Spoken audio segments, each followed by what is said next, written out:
বোনেরা, আসসালামু আলাইকুম ওয়া রাহমাতুল্লাহি ওয়া বারাকাতুহু।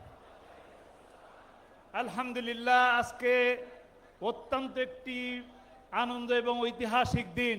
এই দিনে আমরা একত্রিত হতে পারলাম। মহান রব্বুল আলামিনের দরবারে শুকরিয়া আদায় করি, বলি আলহামদুলিল্লাহ। আল্লাহর প্রিয় হাবিব রাসূল সাল্লাল্লাহু আলাইহি সাল্লাম এই দুনিয়াতে এসেছিলেন আমাদের সকলের জন্য রহমত স্বরূপ। আমরা সৌভাগ্যবান, অত্যন্ত সৌভাগ্যবান যে আমরা শেষ নবী, সেরা নবী, শ্রেষ্ঠ নবী মুহাম্মদুর রাসূলুল্লাহ সাল্লাল্লাহু আলাইহি সাল্লামের উম্মত। আজকে আমরা সেই সৌভাগ্যবান উম্মত হিসাবে দুর্ভাগ্য নিয়ে চলতেছি। দুর্ভাগ্য এই কারণে যে আমরা যে নবী করিম সাল্লাল্লাহু আলাইহি সাল্লাম যে সোনালী যুগ উপহার দিয়ে গিয়েছিলেন, যে কোরআনের মাধ্যমে, সেই কোরআনকে আমরা মানতেছি না, কোরআনকে পড়তেছি না, কোরআনকে জানতেছি না, কোরআনকে বুঝতেছি না।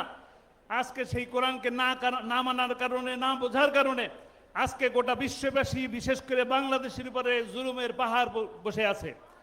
আমরা চাইব, বাংলাদেশে গত 14-17 বছর ধরে যে জুলুমের পাহাড় আমাদের উপরে চেপে বসেছিল, আল্লাহর অসীম দয়ায় ছাত্র বৈষম্য আন্দোলনের কারণে যে আজকে সুযোগ সৃষ্টি হয়েছে, এই সুযোগকে কাঙ্ক্ষিত সাফল্যে নিয়ে যাওয়ার জন্য আমাদের চেষ্টা করতে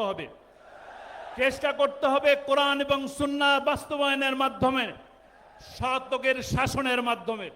আপনারা কি সৎ লোকের শাসন চান? সৎ লোকের শাসন চান? তাহলে আমরা দুহাত উঁচু করে বলি, ইনশাআল্লাহ আগামী দিনের যে দিন আসবে, সেই দিন কোরআনের দিন হবে, সুন্নাহর দিন হবে। আমরা সেই কোরআন এবং সুন্নাহকে বাস্তবায়ন করার জন্য আমাদের জীবনকে বাজি রাখবো ইনশাআল্লাহ। আল্লাহ আমাদেরকে তৌফিক দান করুন। আসসালামু আলাইকুম ওয়া রাহমাতুল্লাহ।